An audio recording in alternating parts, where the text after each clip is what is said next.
Maayong udto sa tanan. So karong udto ha, ako lang i-share ninyo ang kasagaran nga mga pangutana sa mga tao about sa IMG. Unsa man gyud ay ang IMG? Una, nay mangutana ko, networking ba ang IMG? Ug ang tubag ana guys, ang networking company mo recruit og mga tao aron mo kita. Sa IMG, nang recruit mi og mga tao para maedukar ug walay kita ang taga IMG ana.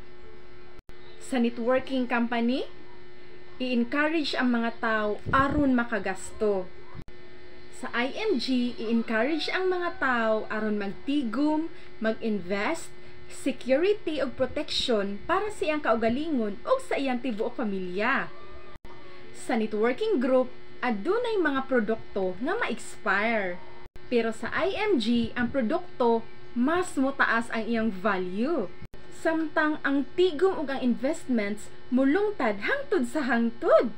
Mao nga ingon ana kanindot ang IMG, mao nga og gusto ka makat-on, message me so that I can guide you.